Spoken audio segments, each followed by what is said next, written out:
IPM TV news और mission Maharashtra news में मैं आपका स्वागत करता हूं। इस वक्त मैं प्रभाग क्रमांक 7 में हूं और प्रभाग क्रमांक 7 में जो कांग्रेस के नवनिर्वाचित नगर सेवक है आसिफ भाई, वो हमारे साथ में हैं। कैसे हो आसिफ भाई आप? बस बढ़िया है, आपकी दुआ है। सबसे पहले तो मैं आपको बहुत बहुत बधाई दूंगा कि आप बहुमतों से चुन के आए हो। जी जी। चुनाव के समय आपने जनता जनार्दन से काफी वादे किए थे, किस प्रकार से वो वादे पूरे करोगे आप? देखिए, मैं सबसे पहले जनता का बहुत बहुत धन्यवाद अदा करूंगा कि उन्होंने मुझे कहते कांग्रेस पार्टी की तरफ से अधिकृत उम्मीदवार बनाया था कांग्रेस पार्टी ने, और आप लोगों का भरपूर प्यार मिला और मुझे कॉर्पोरेशन में जिता के दिया। मैं आप लोगों का बहुत बहुत धन्यवाद अदा करता हूँ। देखिए, वादे तो जो है, वादे हमने वही वादे किए थे जो हम पूरा कर सकते हैं। जैसे आपने देखा हो कि महानगर पालिका की स्कूलें जो बंद पड़ी है, तो बंद पड़ी स्कूलों को हम कैसे इंग्लिश मीडियम में चालू करें, ये हमारी संकल्पना है। सबसे पहली संकल्प ये बाबा साहब आम्बेडकर जी ने भी कहा था, शिक्षित हुआ, संगठित करा, संघर्ष करा। तो उसी के माध्यम से हमने शिक्षा के ऊपर सबसे पहला कदम रखा है। इस शिक्षा जो महानगर पालिका है, तो गटर नाली के काम हर कोई करता है बराबर, लेकिन जो नगर सेवक को जो काम करना चाहिए वो उसके ऊपर कोई बात नहीं करता बराबर।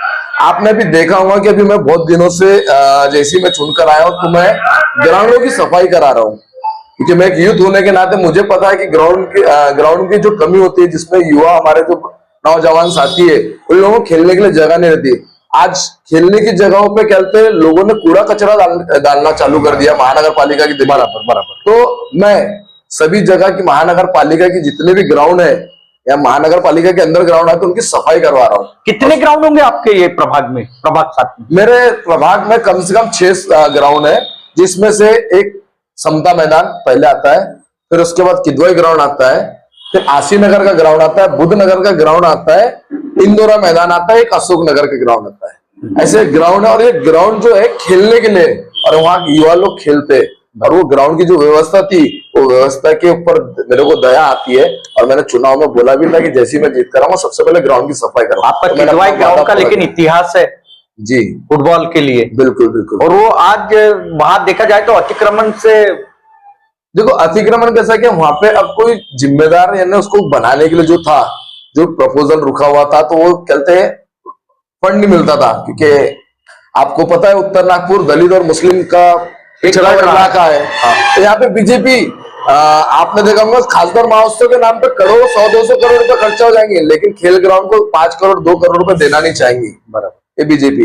तो उसी वजह से अब हम आए हैं, हम लड़ झगड़ के हाउस में अपने ग्राउंडों की अच्छी सुविधा बनाएंगे, यानी दशा और दिशा बदल देंगे, दशा और दशा बदलने की पूरी कोशिश करेंगे। ये आपका जो है युवाओं के प्रति आपके मन में कुछ भावनाएं हैं कि खेल जो है, खेल से युवा सुदृढ़ भी रहता है, स्वास्थ्य अच्छा रहता है। ये बात तो हो गई, अपने ग्राउंड की बात हो गई है कि ग्राउंड की दशा और दिशा आपको बदलना है।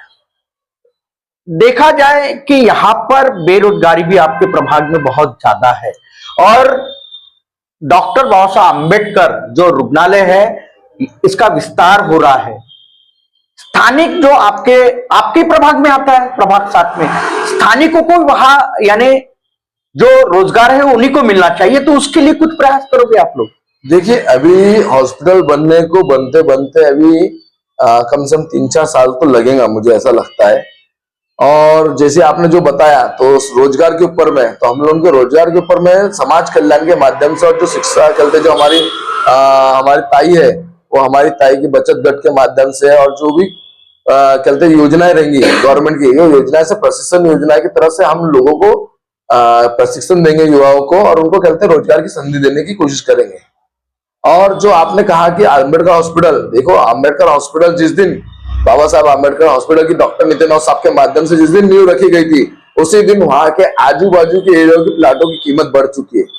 अब वहां पे लोग पढ़ने के लिए आएंगे, तो बच्चे लोग वहां पे जो हॉस्टल बनेंगे, तो कई लोगों के घरों में हॉस्टल रहेगा, कई लोगों के घरों से कैंटीन जाएंगी। आजू बाजू में अच्छे कहते ठेले और फ्रूट की, जूस की दुकान, या छोटे मोटे जो काम होते हैं, वो लोगों को कहीं ना कहीं माध्यम मिलेगा, यानी रोजगार वहीं से मिल जाएगा। जो आजू बाजू के जो, और जो सफाई कर्मचारी रहेंगे, हम सोचेंगे कि हमारे उत्तर नागपुर के सफाई हाउसकीपिंग में जो सफाई कर्मचारी लगे, हमारे उत्तर नागपुर के लोग लगे, और फिर छोटे मोटे जो कहते एवजदारी में जो नहीं क्या ठेकेदारी पद्धति में जो लिया जाता है, तो ठेकेदारी पद्धति में हमारे उत्तर नागपुर के लोगों को ज्यादा प्रेफरेंस दिया जाए। सादिक भाई, हमने देखा है कि मेट्रो जो इंदौरा मेट्रो स्टेशन है, वहां पे हमारे स्थानिक जो युवा है उनको रोजगार नहीं मिल पाया। देखो ये इसका जो है वो जो प्रोजेक्ट है कांग्रेस ने दिया, सिर्फ उन्होंने रिबन काटा बीजेपी ने। लेकिन अभी आपने देख रहा होगा कि हर एजेंसी उन्हीं की कोई खास कंपनी है, बीजेपी की उन्हीं की खास कंपनियों को दिया गया है, वहां पे नौकरी पे लगाने के लिए उनसे पैसे लिया जा रहा है। अच्छा, मेट्रो में आप ये कैसे बोल सकते हैं? जो भैया वहां पर गवर्नमेंट जॉब तो दे नहीं रहे, सरकारी ड्यूटी तो नहीं, महानगर पालिका तो नहीं दे रही है, कोई एजेंसी के जरिए नियुक्ति हो रही है नौकरियां, तो क्या होगा? एजेंसी तो पैसे मांग रही है, हमारे पास है, हमें 1 लाख रुपए देते, 2 लाख रुपए देते, हम पैसे लेते नहीं और हम लगा नहीं सकते क्योंकि सत्ता में हमारा नाम चल ही नहीं रहा ना। प्रभाग 7 जो है वो पिछड़ा इलाका है, यहाँ पे जो है झोपड़पट्टी बहुत ज्यादा है, आपको भी मालूम होगा। जी जी, 70% झोपड़पट्टी, 70% यहाँ पे झोपड़पट्टी है और झोपड़पट्टी में विकास नहीं हो पाया है जी।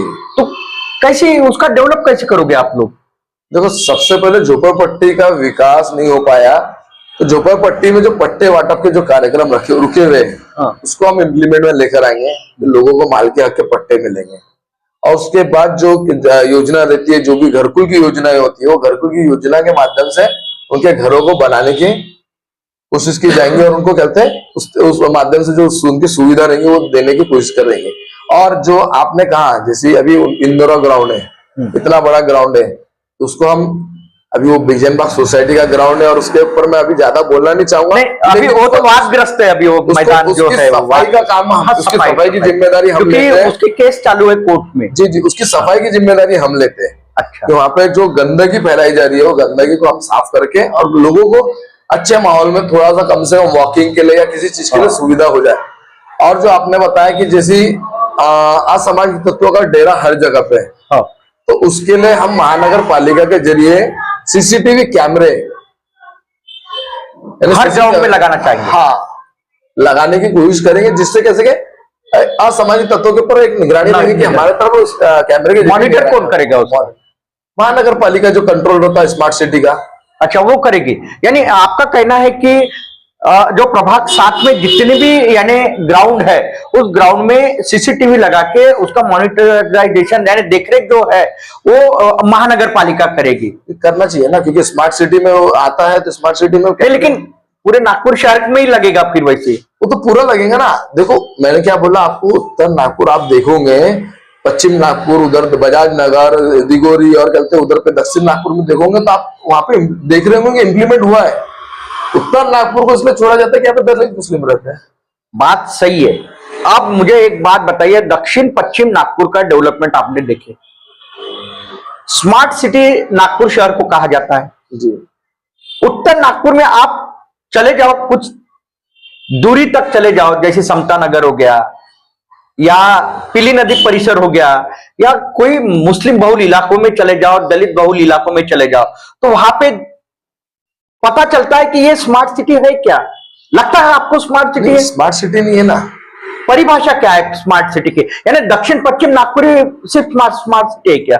जी जी, देखो उसके विषय में मुझे अभी ज्यादा अध्ययन नहीं है, लेकिन मुझे इतना पता है कि वहां के लोगों की, वहां के इलाकों की डेवलपमेंट होता है और यहाँ पे फंड नहीं दिया जाता है। नहीं, लेकिन अपने जो विधायक है जी नितिन, इसके पहले अपन सत्ता में थे, डेवलपमेंट होना चाहिए था उनका भी, किए ना। उनके माध्यम से जो आज विकास के काम दिख रहे हैं, आपको दिखेंगे कि नितिन साहब के माध्यम से आज एक इतना बड़ा हॉस्पिटल है, आप देखोगे कहते हैं आंबेडकर कन्वेंशन सेंटर है, इस्लामिक कल्चर सेंटर है, और आपने देखोगे बाजीराव साखरे लाइब्रेरी है, कई गार्डन है, दयानंद गार्डन है, आहूजा कॉम्प्लेक्स है। मैं आपको ऐसे बहुत सारे एग्जाम्पल दूंगा कि जो राउत साहब ने किया है। और आमदार का काम है कि अच्छी अच्छी परियोजना को लेकर आना है। जैसे आपने एक इंजीनियरिंग कॉलेज भी लेकर आया था, लेकिन इंजीनियरिंग कॉलेज को भी राजनीति करके कहते हैं अपने तरफ लेके गया गया। Yes yes yes. तो राउत साहब का काम है कि भैया, यानी कहने का उद्देश्य ये है कि राउत साहब जो है विधायक हमारे नितिन राउत साहब, वो यानी एक विकास पुरुष के कहलाते हैं, लेकिन उन्हें विरोधी पक्ष में रहने के कारण उन्हें निधि नहीं मिल पाती, यानी उन्हें बदनाम किया जाता है, ये सत्ताधारी बदनाम करते हैं उनको।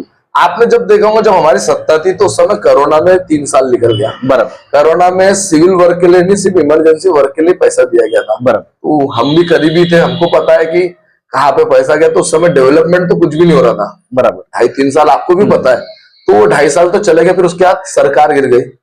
हम प्रभाग की बात करेंगे। नहीं, आप जैसे राउत साहब के ऊपर एलिगेंस करोगे तो मैं उसके ऊपर बोलूंगा। बात सही है।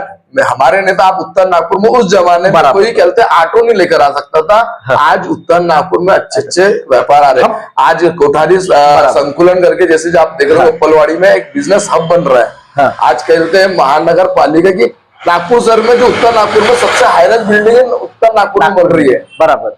तो कहीं ना कहीं उत्तर नागपुर ग्रोथ कर रहा है, लेकिन जो अपने जो लोग हैं, हाँ। इसे अब झोपड़पट्टी तो हटाई नहीं जा सकते ना। हाँ। तो स्लम पट्टा जो अपना प्रभाग आता है, प्रभाग 7 में जो रिपब्लिक नगर जिसको बोला जाता है, एक वो कहते हैं स्लम इलाका है, लेकिन वहां पे भी जो साथ में जितना करना था सब लोगों को व्यवस्था की। पानी की टंकी राउत साहब के माध्यम से लगी है, सब कुछ राउत साहब के माध्यम से लगा है। ITI कॉलेज राउत साहब के माध्यम से, ऐसे बहुत सारे काम है। प्रभाग 7 को किस प्रकार से स्मार्ट बनाओगे आप? देखो, महानगर पालिका में जो वंचित रखा गया था, क्योंकि बीएसपी थी। बराबर। यहाँ तो बीजेपी थी नहीं। बराबर। यहाँ बीएसपी थी। बीएसपी भी सिर्फ नोट कमाने में लगी हुई थी, मुझे ऐसा लगता है। हाँ। क्योंकि अगर उन्होंने किए रहते थे तो वही आसिया नगर जोन के बाजू में एक कहते हैं ग्राउंड है, सलिंग स्पोर्टिंग ग्राउंड। तो आज उसकी व्यवस्था क्यों नहीं सुधरी? क्यों वहां पे महानगर पालिका अपना अतिक्रमण करके रखी है? वही अतिक्रमण विभाग का अधिकारी जो हरीश राउत जी थे, वही कहते ग्राउंड को अतिक्रमण करते थे। सामने में जो उनका प्लाट है, वो किसी का प्लाट है, वहां पे उन्होंने अतिक्रमण करके रखा है। ये तो मनमानी है प्रशासन की। बराबर। तो अभी प्रभाग 7 को, मेरा वही सवाल है कि प्रभाग 7 को किस प्रकार से अभी स्मार्ट बनाओगे आप? देखिए, अगर सत्ता हमारी रहती तो मैं वादे पूरे कर सकता था, लेकिन जो आपको बताया कि इंग्लिश मीडियम में शुरुआत है ना, लेकिन हाँ शुरुआत है। इंग्लिश मीडियम में चालू कराएंगे हम स्कूलों को। दूसरा, स्मार्ट लाइब्रेरी अच्छी बनाएंगे। लाइब्रेरी में फ्री वाईफाई देने की कोशिश करेंगे। स्मार्ट टॉयलेट बनाएंगे, जैसे हमारा आपने देखा होगा कमाल चौक मार्केट हमारे इसमें आता है। तो जो है कमाल चौक पे स्मार्ट टॉयलेट बनाएंगे, जिससे हर लोगों को सुविधा रहे। और जो भी बुनियादी जो कहते हैं एक कॉर्पोरेटर को सेवा करने का जो रहता है, उस सेवा का पूरा काम करेंगे। नगर सेवक यहाँ पे 3 कांग्रेस के हैं प्रभाग 7 में और एक बहुजन समाज पार्टी का है। जी। अब 3 नगर सेवक आप हो, जिसमें एक महिला नगर सेवक भी है जो कांग्रेस की है, तो तीनों में तालमेल कैसे रहेगा आपका? हम तीनों में तालमेल बहुत अच्छा है। यानी विकास को लेकर कैसे रहेगा? क्योंकि निधि का बंटवारा भी करना बहुत जरूरी है। नहीं, हम निधि का बंटवारा आपसी सहमति में जहां पे जरूरत है पहले वहां पे निधि देंगे। सबसे ज्यादा सीवरेज की प्रॉब्लम है, तो सीवरेज की प्रॉब्लम को तीनों नगर सेवक कैसे तीनों मिलकर देंगे? किस प्रकार से करोगे आप? सर, अभी उसके बारे में मुझे भी थोड़ा समझना है। अभी मैं आपको कोई कमेंटमेंट नहीं कर सकता, लेकिन उसकी हम लोगों की बात हो चुकी है कि हम हर जगह पे साथ में मिलकर काम करेंगे। और काम करने से मुद्दा मिला के जो बालाऊपेट से हमारा कैंडिडेट हार गया, हम वो इलाके में भी डेवलप करेंगे। और बहुजन समाज पार्टी का चौथा नगर सेवक है, वो फिर आड़े आ सकता ना आपके? तो आने दीजिए ना उनको, वो अपना विकास काम करेंगे, हम अपना विकास काम करेंगे। वो बोलेंगे मैंने किया, आप बोलेंगे उसने किया। वो तो बोर्ड दिखेगा ना किसने किया, उसके नाम का भूमि पूजन का फलक बनेगा ना। अच्छा, भूमि पूजन का फलक रहेगा उसमें कि किसने विकास किया करके। जी, जंगल में मोर नाचा, किसने देखा, मोर को अच्छे से दिखाएंगे। बराबर बराबर। जी। जनता जनार्दन से ने आपको बहुत भारी मतों से आपको चुन के दिया है, उनके आभार कैसे मानोगे आप? बस ये जो जीत है हमारी प्रभाग क्रमांक 7 की जनता की जीत है, क्योंकि उन्होंने जो नगर सेवकों से त्रस्त हो गए थे उनको उनका घर का रास्ता दिखाया और एक नए युवा लोगों को उन्होंने एक उम्मीद के साथ कल चुन के दिया। हम उनकी उम्मीदों पे खरा उतरेंगे, बस उन्हीं को बोलकर मैं उनका धन्यवाद करूंगा। और 26 जनवरी है ना, अभी गणतंत्र दिवस। कल 26 जनवरी है, तो मैं सभी लोगों को देश के सभी और कहते प्रभाग की सभी जनता को गणतंत्र दिवस की हार्दिक शुभकामनाएं गाऊंगा। बहुत बहुत धन्यवाद आसिफ भाई। तो ये युवा और तड़पदार ऐसे एक नगर सेवक है, प्रभाग 7 को मिले हैं। तीनों जो नगर सेवक है वो युवा है और तड़पदार है, वो विकास कर सकते हैं और उनकी युवा रचना रेडी है कि हम किस प्रकार से प्रभाग 7 का हम विकास करने वाले हैं। आने वाला समय ही बताएगा कि प्रभाग 7 का कितना विकास हुआ है। तब तक आप देखते रहिए IBM TV9 न्यूज।